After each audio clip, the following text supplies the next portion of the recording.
Eu só tenho uma coisa a dizer aqui. Se Manuel Neuer fosse tudo isso, ele era assim. Se o Buffon fosse tudo isso, ele era desse jeito aqui. Se o Rogério fosse tudo isso, Yashin, Peter Schmeichel, Kasper Schmeichel, esses caras grandão, se fosse tudo isso, ele era desse jeito.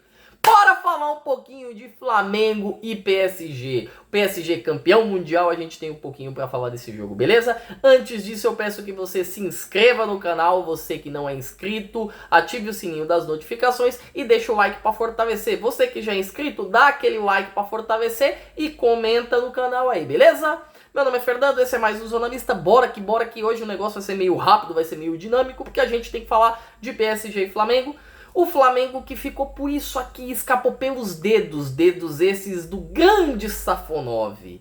O jogo terminou empatado em 1-1 e o PSG levou para as penalidades. E aí nas penalidades brilhou a estrela do Safonov. Então vamos começar com o jogo, porque esse era um jogo muito tenso, muito complicado para o Flamengo. O Flamengo que vem com o Rossi, os dois Léos na zaga, Léo Pereira e Léo Ortiz.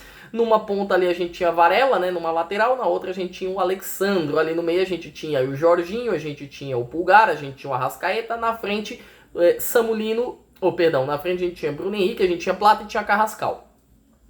O time do PSG com algumas mudanças daquele time multicampeão da temporada. No gol, Safonov! Ai, muito obrigado. O gol a gente tinha o Safonov. Na lateral direita a gente tinha o Zaire Emery, que estava no lugar do Hakimi, que não pôde jogar por estar lesionado. Na lateral esquerda, o Nuno Mendes. Na zaga a gente tinha o William Pacho e Marquinhos. No meio de campo a gente tinha aquele meio de campo que já era conhecido, com Vitinha, João Neves e Fabinho Ruiz. Na frente, Kvaratskhelia, Desiré Doué e Barcola. O Dembélé, que estava vindo de uma lesão, acabou ficando no banco e estava com um pouco de desgaste também. Vamos começar pelo pressuposto do Mundial, que é uma métrica, uma certeza que a gente tem que considerar. Quando você vai jogar no Mundial, para você ganhar, isso aconteceu com o São Paulo em 2005, isso aconteceu com o Corinthians em 2012, isso aconteceu com vários times que jogaram e ganharam, o teu goleiro tem que ser o melhor jogador em campo e os 11 jogadores têm que fazer a partida da vida. Já começou errado porque o Rossi errou tudo que poderia e mais um pouco. Tudo que estava dentro do que o Rossi poderia fazer, ele errou. O primeiro erro dele foi com 9 minutos que ele deu aquela cagada, tá? Ele estragou aquele lance, uma recuada do Arrascaeta que foi meio forte, ok, deixasse a bola ir para escanteio, o Rossi sai da área que nem uma vaca louca, que nem a minha mãe quando vai buscar a roupa no varal quando tá chovendo, a minha mãe sai daquele jeito, tá? Saiu daquele jeito e rebateu o lance para cima. Ele poderia bater para escanteio, poderia bater para frente, ele rebateu, a bola tomou altura, não muita altura, acabou descendo, não foi tão para frente. E aí o Kvaratskhelia, ele ganha aquela bola ali, né, na testa de ferro, ela sobra para o Fabian Ruiz na frente da área fazer o gol. A sorte do Rossi, e se você acha que o Rossi não falhou, eu até respeito. Para mim foi uma falha consideravelmente grave, uma falta de noção de espaço. E eu acho o Rossi um goleiraço, pegador de pênalti, tem muita qualidade, mas falta um pouco dessa noção de espaço para o Rossi às vezes. O Rossi toma alguns gols que são meio estranhos. E hoje foi um deles. Mas nesse lance que a arbitragem salva o Flamengo com um escanteio, porque a bola saiu, é algo muito, mas muito grave, porque o Flamengo está jogando uma final de Mundial, não é a partida de Campeonato Brasileiro, não é a partida de Copa do Brasil, nenhuma de Libertadores. E acho que o Flamengo sentiu isso na figura do Rossi, que atrapalhou, foi um dos vilões do título do Flamengo, junto com Safonov! Maravilhoso! Estou amando o Safonov hoje, vocês não têm noção. Mas, brincadeiras à parte, o Rossi, ele precisava ser o grande nome do Flamengo. E ele não foi. E o Flamengo precisava entrar totalmente concentrado e focado em fazer o jogo perfeito. E parece que o Flamengo não... Talvez essa concentração ficou tão apertada ali, tão tenso o negócio que desandou logo cedo com o Rossi fazendo o que fez. Depois disso, né, o lance foi anulado, foi para escanteio e tudo. E depois disso o Rossi errou uma aqui, errou uma ali, até o gol do Kvaratskhelia, o gol do PSG.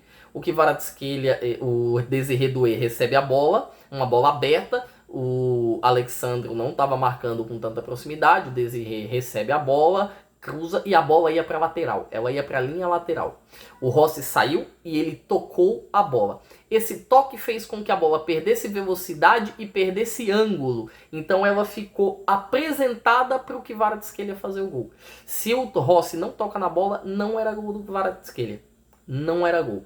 O Rossi falha e é uma bola que ele literalmente entrega para o Kvaratskhelia e ele vai muito mal. E depois acho que ele já estava sentindo o peso da partida por conta desse erro que ele teve. E talvez ele tentou fazer justamente o que ele não é acostumado a fazer, sabe? E acabou pegando muito nele. Eu vi o Rossi tentando forçar alguns passes e até alguns passes simples que o Rossi costumava acertar com 100% de eficácia na temporada. O Rossi errou tudo hoje. O Rossi errou passe longo, errou passe curto, errou virada de jogo, errou transição. O Rossi errou tudo. Ele foi literalmente o pior jogador em campo. E o Flamengo, no primeiro tempo, até que sofreu um pouco com o PSG, mas o PSG nem chegava direito. Tem o chute do Lee Kang-in, né, que é o sul-coreano que jogou ali no lugar Ele auxiliou, né? Eu falei, ele entrou, mas quem jogou no lugar do Barcola foi o Lee Kang-in, peço perdão. Ele estava auxiliando o PSG no lugar do Barcola. E ele chuta daqui, chuta dali. O Rossi fez 2 defesas antes de tomar o gol. O Flamengo não chegou muito, teve uma cabeçada com o Pulgar depois do gol, que se é o Bruno Henrique ali, estaria 1-1, empatado o jogo. Acabou não sendo, se é o Pedro, talvez estaria 1-1. Mas eu senti um pouco de falta do Flamengo e até entendo, porque o PSG é mais time que o Flamengo, estava talvez menos pregado que o Flamengo. Os dois times não tiveram férias no meio do ano. Os dois times jogaram o Mundial e aí emendaram. E talvez isso fez um pequeno estrago para as duas equipes. Eu noto o PSG, e não só no jogo de hoje, eu noto nessa temporada, no Campeonato Francês, na Liga dos Campeões, eles com o freio de mão meio puxado, parece que estão sentindo o cansaço de não terem tido uma boa pré-temporada no meio do ano. Bom, Flamengo não tem nada a ver com isso, eu não tenho nada a ver com isso. O Safonov, tá gente? Safonov, a alegria é tanto, Safonov não tem nada a ver com isso. Mas a real é que esse PSG, ele tá mais longe daquele PSG que ganha da Inter de Milão por 5-0 na final da Champions 2004 e 2025, do que o PSG que tomou uma guasca do Chelsea na final do Mundial. Ele tá no meio do caminho, só que próximo daquele PSG do Mundial do que próximo do PSG da Champions League da última temporada. E ainda assim ele deu muito trabalho. Lembra que eu falei da questão da métrica, que todo mundo tem que estar bem? Esse todo mundo tem que estar bem vai começar a pegar no segundo tempo também. O time do Flamengo, eu não vou falar em pênaltis ainda, então não vou falar das mudanças do Felipe Luiz. Mas no segundo tempo o Flamengo vem com uma outra postura, vem buscando mais o jogo, já estava perdendo por 1, perdendo por 10, então ele tinha que entregar algo mais forte. E aí o Arrascaeta conseguiu, recebe uma bola que, se eu não me engano, é do Plata. Ele recebe uma bola do Plata, ele vai fintar o Marquinhos, toma o totó do Marquinhos no tornozelo, e esse totó, pênalti pro Flamengo. O VAR até chama o juiz e orienta a dar o pênalti. Foi um pênalti. E aí, meu amigo, que frieza do Jorginho, cara. Uma final de Mundial, o cara fazer o que ele fez com o Safonov, cara, é covardia.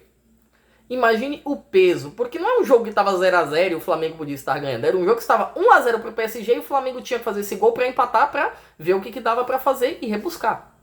E o Jorginho vai muito bem, desloca o Safonov com a sua paradinha, vai muito bem, 1-1, o Flamengo volta ao jogo e o Flamengo volta bem. O PSG tem lá os seus lances, entra o Dembélé, e aí sai o Fabian Ruiz, e aí sai o Kvaratskhelia, e aí entra o Barcola, e aí entra o Mayulu, e aí entra o Mbaye no PSG, e o Flamengo faz as suas mudanças. O Flamengo, agora que estava empatando, eu acho que o Felipe poderia pensar em pênalti, poderia, mas se esse jogo tivesse os 90 minutos e fosse pra pênalti é uma coisa. Esse jogo tinha prorrogação com mais 30 minutos, então eram 120 minutos. Cara, é difícil o Arrascaeta terminar 90 minutos, quanto mais 120. A mesma coisa o Jorginho. O Jorginho com 34 anos não é um cara que vai jogar 120 minutos. Então vem o nosso querido, maravilhoso Felipe Luiz, tira o Jorginho, ele tira o Arrascaeta de uma vez, que eram 2 dos melhores cobradores que o Flamengo tem hoje. E aí entra toda uma galera, entra o Cebolinha, entra o De La Cruz, O Flamengo entra o Luiz Araújo, entra o Pedro, e aí as coisas foram mudando. O Flamengo depois tira o Bruno Henrique, então ficou um jogo mais veloz, mais condicionado à velocidade do contra-ataque do Flamengo. O Paris Saint-Germain não ficava muito com a posse de bola, era um jogo mais troca de tiro dos dois lados. O Flamengo de um lado, o PSG de outro. O PSG até tentava, mas eram chutes e finalizações que não levavam tanto perigo ao gol do Rossi. E ainda assim o Rossi fazia ter perigo, cara. Do lado do Flamengo, nós tivemos um lance com o Bruno Henrique, que ele poderia ter finalizado melhor. Nós tivemos no fim do jogo um contra-ataque que o Pedro saiu na esquerda, o Plata, um contra-ataque lindo. O De La Cruz roubou, tocou pro Bruno Henrique, deu de primeira, que acionou o Plata saiu, ficou junto com a zaga em um 2 contra 2. O Pedro não tinha velocidade, queria que aquele lance fosse o Bruno Henrique ali daquele lado, ou o Luiz Araújo. Faltou velocidade pro Pedro, e além de faltar velocidade pro Pedro, o Plata segurou muito a bola e demorou para passar. Quando o Pedro recebeu para bater e deslocar o Safonov, a bola desviou, se eu não me engano, acho que foi no Marquinhos e foi embora. Esses foram os lances do Flamengo, além de um lance que, num reboteio, um lance que o Saul, né, depois de um escanteio do Flamengo, um lance que o Saul joga para a área, a bola vai para o Plata, que meio que puxa para o meio e chuta para fora, assim, cara a cara com o goleiro Safonov. E eu tive a impressão nítida que esse lance estava impedido. E aí ele não estava impedido. Realmente o lance não estava impedido. E o Plata perde um gol feito. Esse é uma das questões que eu falei. Cara, o Plata tinha que estar no melhor dia dele, porque o Plata no melhor dia dele, essa bola poderia entrar, era gol. Se a bola que ele toca pro Pedro entrasse, era gol. Ah, mas se a minha mãe fosse um caminhão, era um Scania. Tudo bem, acontece. Mas a real é que o Flamengo necessitava do melhor de todos do seu prime 100% focados, concentrados e erro zero. E isso não aconteceu.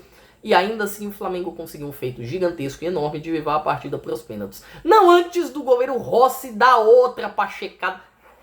Rossi do céu, o Karius fez escola com o Rossi fez com o Karius, eu não sei. No final do jogo tem uma cobrança de falta do Vitinha pro PSG, ele manda na área, o Rossi tenta sair, cata a borboleta porque ele escapa da mão dele e vai pro Dembélé. O Rossi vai pra cima do Dembélé, desesperado para não deixar o Dembélé bater, e o Dembélé não bate, ele puxa o lance pra direita e cruza. E o Marquinhos estava sozinho, a bola pega no pé do Marquinhos, na bolinha do tornozelo do Marquinhos e vai pra cima, vai pro lado. E no gol a gente tinha o Léo Pereira, o Léo Ortiz e, se eu não me engano, acho que era o De La Cruz que estava ali no gol também. No meio de 3 jogadores do Flamengo, o Marquinhos sozinho, sem marcação, ia simplesmente matar o jogo e não conseguiu. Fim de segundo tempo, a gente vai para a prorrogação. O Flamengo na prorrogação continuou atrapalhando o time do Paris Saint-Germain, continuou apertando o time do Paris Saint-Germain. Acho que o time do Paris Saint-Germain, não é que o Flamengo foi extremamente incisivo, mas gerou muito desconforto pro PSG, muito desconforto mesmo. E aí, nada de muito diferente acontece ali. Tem o lance do João Neves, que o Rossi faz uma defesa e encaixa a bola. Tem mais uma cabeçada do Marquinhos, que o Rossi encaixa a bola. Aí tem um chute do Flamengo, que o Safonov encaixa a bola. E pronto, a gente vai para os pênaltis. Nas penalidades, eu senti que o Flamengo escolheu mal alguns batedores. Bom, eu já teria errado tudo, porque o único pênalti que o Flamengo acertou, eu não colocaria para bater.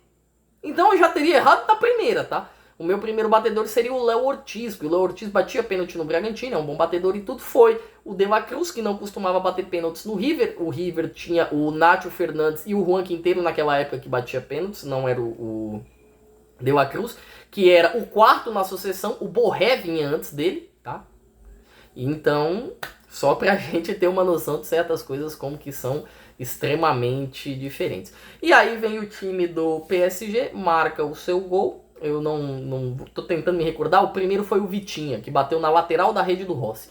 Depois o Flamengo vem com o Pedro e bate, o Saul, perdão, e bate muito mal o pênalti. Muito mal. Faltou força, faltou direção. E aí vem o PSG com o Dembélé e o Dembélé faz o que faz. Manda o pênalti na casa da minha tia lá na Paraíba, cara. Na casa da minha tia. Muito mal. Vem o Flamengo com o Pedro e aí Safonov faz mais uma defesa de pênalti. Deu uma de Rogério Ceni. Achei ele muito malandro porque ele adianta a perna direita e a perna esquerda fica meio que em cima, né? O calcanhar dele está em cima da linha. Ele vai muito bem. E como ele adianta, o campo que ele tem fica maior, o gol fica menor pro Pedro, né? O ângulo para poder tirar do Safanov, e o nosso querido Safanov faz a segunda defesa. Vem o PSG e faz o seu gol, vai muito bem. O Rossi é deslocado de novo, né? O Rossi, que costuma ser um grande pegador de pênalti, estava numa partida tão difícil que ele só acertou o canto de um pênalti, que foi o pênalti que ele pegou, que foi o pênalti do Barcola. Esse sim o Rossi pegou e ele foi muito bem. Só que aí a gente teve o terceiro pênalti que Safonov defendeu, que é o pênalti de Léo Pereira, que é um bom batedor de pênaltis, um bom batedor de falta. Ele estava meio perdido ali, se ia bater num canto, se ia bater no outro. O Safonov não saiu, ficou no meio, e ele bateu no meio. Faltou força, faltou pegada, faltou aquela pancada. O pênalti, gente, ou você sabe onde você vai bater, bate no alto, bate na costura, ou você afunda o goleiro. Não tem problema você bater baixa, você bater meia altura, vai bater com raiva para afundar o goleiro, para diminuir a chance dele pegar a bola, bate na mão dele, entra, acontece alguma coisa, por aí vai. O Flamengo não fez nada disso. Léo Pereira não fez nada disso. E Safonov defendeu. Que goleiro maravilhoso. Tem o quinto pênalti do Flamengo. E aí é complicado porque não precisou sequer do pênalti do PSG. Ficou 2-1 PSG, o quinto pênalti de Luiz Araújo. E ele. Sai que é tua, Safonov! Pegou de novo, quarto pênalti. Primeira vez na história que um clube perde 4 pênaltis seguidos. É a primeira vez na história do futebol que alguém perde 4 pênaltis seguidos numa disputa de 5 pênaltis. O imponderável também tirou o título das mãos do Flamengo, além do gigante Safonov. E vamos deixar claro, só para efeitos de comparação, o Safonov até o dia de hoje não tinha pego nenhum pênalti na sua carreira, que foi começada na Rússia, e ele vem por 40 milhões de euros para o PSG para disputar a posição com o Chevalier. Então o PSG abriu mão do grande Donnarumma, que foi o melhor goleiro da temporada passada, para trazer um Chevalier que eu acho um cara bem marromenos, e aí a gente vê o grande Safonov vindo para o PSG. Era para ser reserva, o PSG pagou 40 milhões de euros, e o cara chegou, tá disputando posição e tá conseguindo um resultado maravilhoso. Título merecido para o PSG? Merecido. Se fosse para o Flamengo, também seria merecido. E a imagem que dá é que cada vez a gente está chegando um pouquinho mais perto de beliscar esse título dos europeus. Esse ano não deu, torcedor. Mas quem sabe ano que vem ou daqui 2 anos? Por que não? Diz aí, torcedor. Você tá confiante para um próximo Mundial o Flamengo chegar lá e beliscar de novo? Ou não? Ou será que vai ter mais um Safonov? Diz aí. Gente, por hoje é só. Antes de sair, eu peço que você que já é inscrito do canal, se inscreva. Você que já é inscrito do canal, curta e compartilhe os vídeos. Você que não é inscrito, chegou agora, tá perdidão? Ok, beleza. Então já vamos começar o ritual. Se inscreve nesse negócio aí, ativa o sininho das notificações e deixa o like para fortalecer, beleza? Por hoje é só, porque agora tem Coringão. E vamos ver o que vai dar essa Copa do Brasil hoje.